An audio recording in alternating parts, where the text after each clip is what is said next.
Yeah! It's time for your TLC Hiking Club video clip, Powies. What's up? So, hey, I know it's been about 3 months since I've been out here on the vid land, but man, things have been busy. Career, kids, family, vacations, adventures, trying to jam all these adventures in for this year because, as most of you know, I am retiring at the end of the year. Yes, I will probably run like a 1 hike, 2 hikes every now and again throughout the year type of thing. But it's going to be a new chapter in life for me that I'm turning, getting into other things in life, like some of our core group of people have done in the past. It's just I'm burnout. And it's time for me to turn a chapter in life, and I'm wanting to get involved with something else. With that said, though, I got other peaks that I've got to get done to get my credentials for this year. I now have my credentials for the top 20 peaks in Arizona. So that list is done. I also, just so you know, I have the American Backcountry Classic list done. There's 4, 5, 6 peaks on that list. That's been done for a long time now. And there's a couple other lists that I've got to take care of before the end of the year.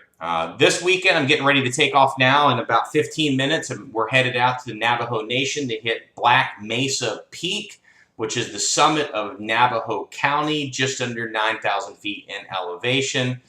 I'll have one more. After that, I'll only have one more county high pointer to hit before I've done that list and have my credentials for that club to be entered into. So in the last 3 months, we've packed on quite a few adventures. One that stands out for me is this one, of course, Mount Washington. While it only is 6,288. It is the world's worst weather, which is hard to believe. It's hard to fathom. Yeah, really, New Hampshire. But here's the scoop on it. It has the world's highest wind speed record at 212 mile an hour. It only sits at 6,288, as you've seen, but has an alpine weather. So it can snow in June and July at the top. It was 34 degrees when we reached the summit in the middle of July, just last month. 85 degrees at the base, and 34. It's a weird weather pattern. What happens is there's 3 different weather patterns that converge right on top of this mountain. So they have this huge observatory up there. All these scientists from around the world come there, study the weather and other things. So it's very, very intriguing.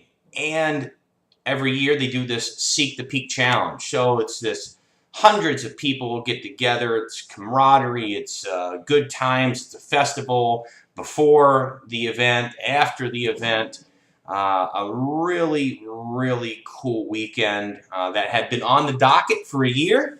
So I'm glad that I was able to take care of that. My first adventure, if you will, east of the Mississippi.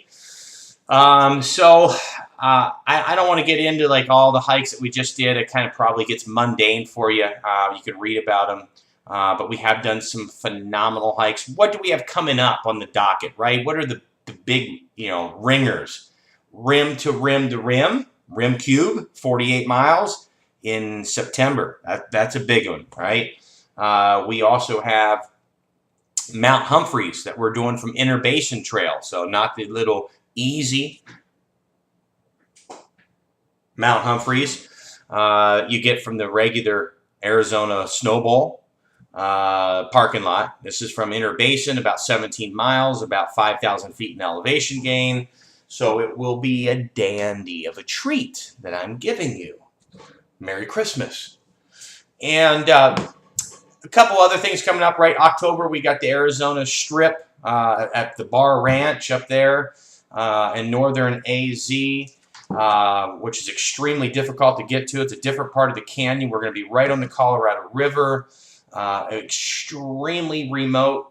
When we take on Mount Emma that weekend. That will probably be the most remote hike that I have ever done in my life and probably ever will do. I mean, it's going to be taking 10 hours of driving just to get to, and we're still in Arizona. So think about that.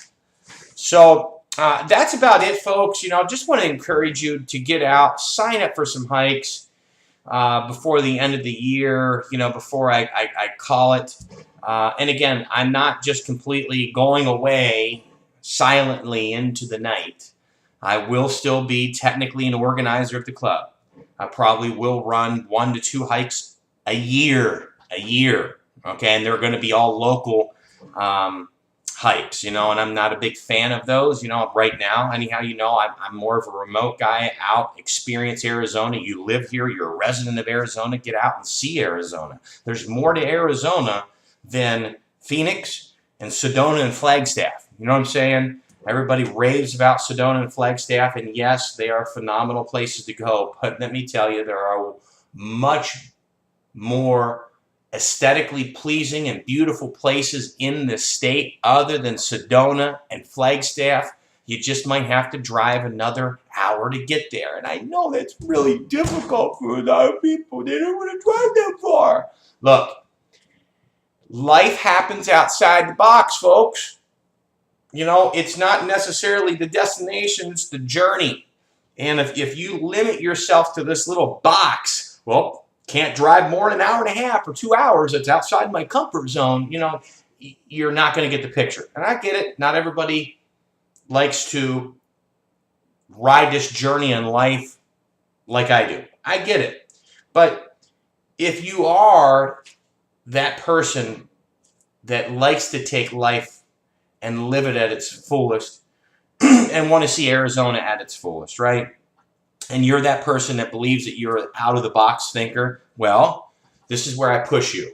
And everybody, every single one of us in life need that push, right? Need that person in our lives that we aspire to, that inspires us, that pushes us.